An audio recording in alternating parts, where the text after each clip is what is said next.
इस पूरे मामले में दिल्ली ब्लास्ट केस में 7 आतंकियों की गिरफ्तारी हुई, लेकिन जो मैडम शाहीन है, जिन्हें मैडम सर्जन भी कहा जाता है, मुख्य कड़ी मानी जा रही है, जिसके पास से 18 लाख रुपए कैश भी मिले हैं।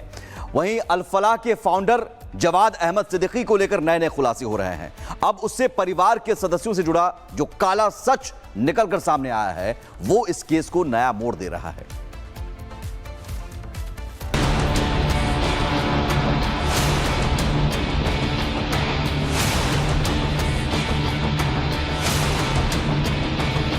दिल्ली आतंकी धमाके के केंद्र में रही अल-फलाह यूनिवर्सिटी ये आतंकियों की मरकज बनी थी। इसलिए अल-फलाह यूनिवर्सिटी और उसके फाउंडर मेंबर की सघनता से जांच की जा रही है और ये जांच जैसे जैसे आगे बढ़ रही है, नए नए खुलासे होते जा रहे हैं। जवाद, जो अल-फलाह का फाउंडर है, उससे जुड़ी धांधली सामने आई है। जवाद का विदेश कनेक्शन होने की आशंका है। यूके में जवाद के बेटे के नाम पर कंपनी और जवाद ने बेटे को ब्रिटिश नागरिकता भी दिलाई है। आरोप लगे हैं कि धांधली का पैसा जवाद अपने बेटे की कंपनी में रूट करता था और अब ईडी जवाद के बेटे की कंपनी की जांच करेगी। कहां-कहां पैसा इन्वेस्ट किया गया, इसकी भी जांच की जाएगी। इस पूरे काले कारनामे में करोड़ों की धांधली का शक है। दिल्ली ब्लास्ट के बाद अल-फलाह यूनिवर्सिटी का नाम सबसे पहले आया और यही कारण है कि पहले दिन से ईडी अल-फलाह यूनिवर्सिटी के अकाउंट्स को खंगाल रही है। आपको याद होगा कि ईडी ने 25 जगहों पर रेड्स की थी और वहां से तमाम दस्तावेज खंगाले गए। उन दस्तावेजों में यूके बेस्ड एक कंपनी का जिक्र सामने आया, क्योंकि जवाद अहमद को जब गिरफ्तार किया गया और उनसे उनके परिवार के व्यापार के बारे में जानकारी ली गई तो उन्होंने यूके बेस्ड कंपनी को छुपाने की कोशिश की, जो हमें जानकारी मिल रही है। लेकिन दस्तावेज ईडी के हाथ लगे और वो दस्तावेज बयां कर रहे हैं कि जवाद अहमद सिद्दीकी ने अपने बेटे के नाम पर एक कंपनी जो है वो शुरू की। वो कंपनी यूके बेस्ड कंपनी है, क्योंकि जवाद अहमद का जो बेटा है वो यूके का नागरिक भी वो बन गया है, नागरिकता भी उसको दिलाई गई। और जो पैसा अल-फलाह यूनिवर्सिटी से आ रहा था उसको यूके बेस्ड उसी कंपनी के अंदर रूट करने की आशंका ईडी को है और उसी बेसिस पर आगे इन्वेस्टिगेशन की जा रही है, क्योंकि यूनिवर्सिटी में जो पैसा आ रहा था वो धोखाधड़ी का पैसा जो था वो आ रहा था। जवाद का ब्रिटेन में बेटे के नाम से कंपनी, जवाद ने बेटे को दिलाई ब्रिटिश नागरिकता, अल-फलाह से कमाए अवैध पैसे को ब्रिटेन भेजा, लोगों को गुमराह कर कमाए करोड़ों रुपए। ईडी बेटे की कंपनी में इन्वेस्टमेंट की करेगी जांच गहनता से की जा रही है ताकि आतंक के इस मरकज की तह से नए राज निकले, सारे सहयोगी गिरफ्तार किए जाएं, कार्रवाई हो। जवाद से जुड़ी जांच भी तेजी से चल रही है। इससे पहले भी ईडी ने जवाद को मनी लॉन्ड्रिंग के मामले में गिरफ्तार किया था और केंद्र सरकार ने यूनिवर्सिटी के सभी रिकॉर्ड्स के ऑडिट करने को कहा था। ईडी लगातार जांच कर रही है। इन्हीं वित्तीय मामलों की जांच के दौरान पता चला है कि जमीन मालिकों के नाम से फर्जी जीपीए यानी जनरल पावर ऑफ अटॉर्नी बनाई गई और बाद में इस जमीन को जवाद की फाउंडेशन तरबिया ने ले लिया।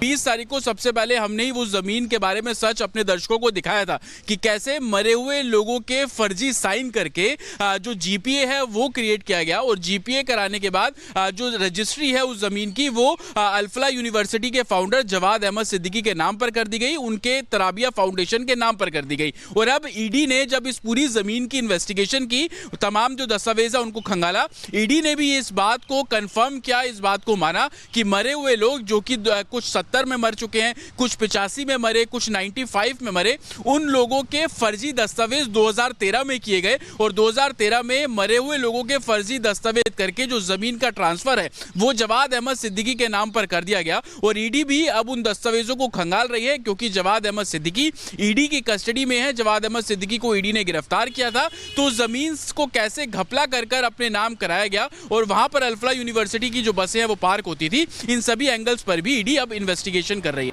अल-फलाह यूनिवर्सिटी के संस्थापक जवाद अहमद सिद्दीकी की भूमिका को लेकर सुरक्षा एजेंसियों को कई सबूत मिले।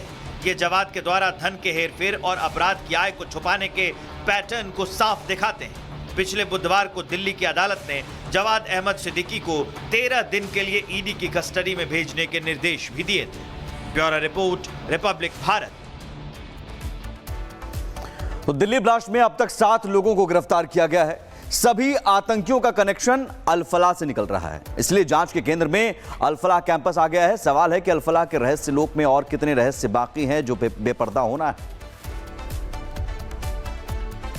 दिल्ली ब्लास्ट मामले में अब तक 7 गिरफ्तारियां हुई हैं और एक एक करके सभी आरोपियों को निशानदेही के तौर पर अल-फलाह यूनिवर्सिटी लाया जा रहा है। पहले मुजम्मिल को लाया गया और उसके बाद करीब 4 घंटे तक अल-फलाह के आसपास धौज इलाके में तागा में उसको घुमाया गया और उससे हर एक वो सवाल किया गया जिस पे एनआईए का शक था। ऐसे में खुलासा ये हुआ कि 3 जो जगह है वहाँ पर मुजम्मिल ने रूम लिया हुआ था और वहाँ पर अमोनियम नाइट्रेट को ठिकाने लगाया था। इसी तरीके से गुरुवार शाम शाहीन को लेकर एनआईए की टीम अल-फलाह यूनिवर्सिटी पहुंची और उसके बाद अंदर लेकर गई रूम नंबर 22 में, जहां पर शाहीन रहती थी। रूम नंबर 13 में उमर रहता था और रूम नंबर 22 में शाहीन रहती थी। जब लॉकर चेक किया गया तो उसमें से 22 लाख कैश बरामद हुआ है। एनआईए की टीम ने उस 22 लाख कैश को जब्त कर लिया और उसके बाद ये पता लगाने की कोशिश कर रही है कि क्या ये 22 लाख कैश जो रखा है वो टेरर मॉड्यूल के लिए इस्तेमाल करने के लिए रखा गया था या कुछ और है। वाइस चांसलर से कन्फ्रंट कराया गया शाहीन को, उससे सवाल पूछे गए। वाइस चांसलर ने भी कहा कि वो पूरे तरीके से सहयोग करेंगी, पूछताछ में पूरे तरीके से उनका सहयोग रहेगा। ऐसे में एक एक आतंकियों को जो दिल्ली ब्लास्ट में शामिल है उनको निशानदेही के तौर पर अल-फलाह यूनिवर्सिटी लाया जा रहा है और उनसे लगातार सवाल पूछे जा रहे हैं। कैमरा पर्सन सीपी के साथ काजल सिंह, रिपब्लिक भारत। इस पूरे मामले में दिल्ली ब्लास्ट केस में 7 आतंकियों की गिरफ्तारी हुई, लेकिन जो मैडम शाहीन है, जिन्हें मैडम सर्जन भी कहा जाता है, मुख्य कड़ी मानी जा रही है, जिसके पास से 18 लाख रुपए कैश भी मिले हैं। वहीं अल-फलाह के फाउंडर जवाद अहमद सिद्दीकी को लेकर नए नए खुलासे हो रहे हैं।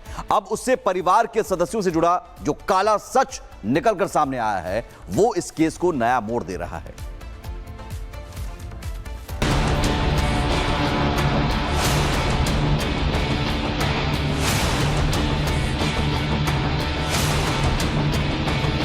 दिल्ली आतंकी धमाके के केंद्र में रही अल-फलाह यूनिवर्सिटी ये आतंकियों की मरकज बनी थी। इसलिए अल-फलाह यूनिवर्सिटी और उसके फाउंडर मेंबर की सघनता से जांच की जा रही है और ये जांच जैसे जैसे आगे बढ़ रही है नए नए खुलासे होते जा रहे हैं। जवाद जो अल-फलाह का फाउंडर है उससे जुड़ी धांधली सामने आई है। जवाद का विदेश कनेक्शन होने की आशंका है। यूके में जवाद के बेटे के नाम पर कंपनी और जवाद ने बेटे को ब्रिटिश नागरिकता भी दिलाई है। आरोप लगे हैं कि धांधली का पैसा जवाद अपने बेटे की कंपनी में रूट करता था और अब ईडी जवाद के बेटे की कंपनी की जांच करेगी। कहां कहां पैसा इन्वेस्ट किया गया इसकी भी जांच की जाएगी। इस पूरे काले कारनामे में करोड़ों की धांधली का शक है। दिल्ली ब्लास्ट के बाद अल-फलाह यूनिवर्सिटी का नाम सबसे पहले आया और यही कारण है कि पहले दिन से ईडी अल-फलाह यूनिवर्सिटी के अकाउंट्स को खंगाल रही है। आपको याद होगा कि ईडी ने 25 जगहों पर रेड्स की थी और वहां से तमाम दस्तावेज खंगाले गए। उन दस्तावेजों में यूके बेस्ड एक कंपनी का जिक्र सामने आया क्योंकि जवाद अहमद को जब गिरफ्तार किया गया और उनसे उनके परिवार के व्यापार के बारे में जानकारी ली गई तो उन्होंने यूके बेस्ड कंपनी को छुपाने की कोशिश की, जो हमें जानकारी मिल रही है। लेकिन दस्तावेज ईडी के हाथ लगे और वो दस्तावेज बयां कर रहे हैं कि जवाद अहमद सिद्दीकी ने अपने बेटे के नाम पर एक कंपनी जो है वो शुरू की। वो कंपनी यूके बेस्ड कंपनी है क्योंकि जवाद अहमद का जो बेटा है वो यूके का नागरिक भी वो बन गया है, नागरिकता भी उसको दिलाई गई। और जो पैसा अल-फलाह यूनिवर्सिटी से आ रहा था उसको यूके बेस्ड उसी कंपनी के अंदर रूट करने की आशंका ईडी को है और उसी बेसिस पर आगे इन्वेस्टिगेशन की जा रही है क्योंकि यूनिवर्सिटी में जो पैसा आ रहा था वो धोखाधड़ी का पैसा जो था वो आ रहा था।